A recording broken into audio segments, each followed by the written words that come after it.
ప్రార్థన చేస్తున్నారు వాక్యం చదువుకున్న తర్వాత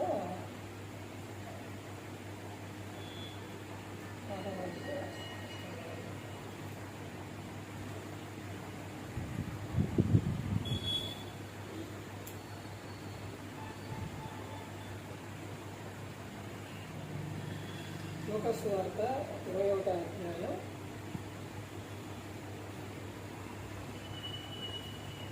వచనం. కాబట్టి మీరు జరగబోయే వీటి నిందలను తప్పించుకొని మనుష్య కుమారుని ఎదుట నిలబడుటకు శక్తి గల వారన్నట్టు ఎల్లప్పుడూ ప్రార్థన చేసి మెరుగుగా ఉండడని చెప్పింది. యేసుక్రీస్తు ప్రభువారు ఆయన చెప్తున్న విషయం అంటే యేసుక్రీస్తు ప్రభువారు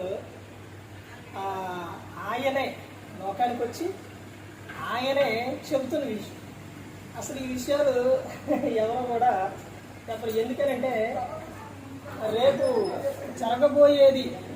రేపు ముందు జరగబోయే విషయాన్ని ముందే తెలియపరుస్తాం యేసుక్రీస్తు ప్రభువారు. ఎలాగంటే మనుషులకు ఏదైతే రేపు జరిగిద్దో ఆ జరిగే విషయాన్ని ఆయనే ముందు చెబుతున్నారు.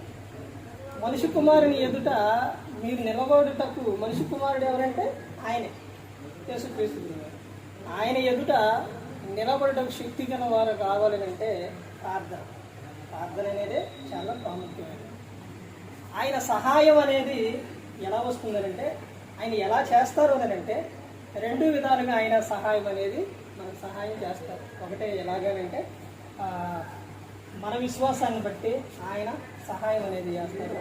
తర్వాత ఇంకా సహాయం అనేది ఆయన ఎలా చేస్తారు అని అంటే బైబిల్లోనే చాలా మందిని యేసుక్రీస్తు ప్రభువారు స్వస్థపరిచారు.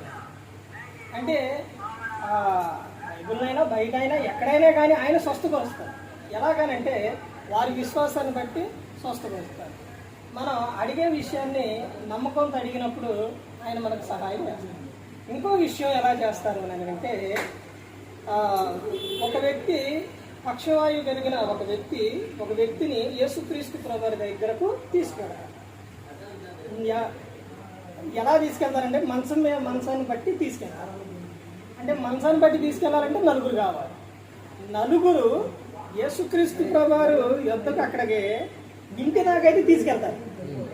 కానీ ఆయన ఉన్న చోట అద్భుతాలు మరి స్వస్థత ఇవన్నీ జరుగుతున్నాయి కాబట్టి ఆ ఇంటిలోకి పోవడానికి ఖాళీ లేదు, ప్లేస్ లేదు. మరి ఆయన దగ్గర తీసుకుపోతేనే స్వస్థపరుస్తారు. ఎడ తీసుకుపోవాలి? అస్సలు ఖాళీ అనేది లేదు. వాళ్ళు బయటకు వస్తారా అంటే రమ్మంటే ఎందుకు వస్తారు? ఏమో దిగవచ్చు ఎందుకు వస్తారని అప్పుడు వీళ్ళు ఏం చేస్తారంటే ఇంటి పైకి ఎక్కి పైన పెంకులు తీసి మంచం పెట్టే అంతవరకు ఆ పెంకులు తీసి అందులో నుంచి ఆయన ఎదుట అలా దింపుతారంట కిందకి. ఆ దింపినప్పుడు యేసుక్రీస్తు ప్రభువారు అది చూసి అప్పుడు వాళ్ళతో చెప్తారు కదా, పక్షవాయు కలిగిన వాయుతో ఏమని చెప్తారంటే నువ్వు లేచి నడవమని చెప్తారు.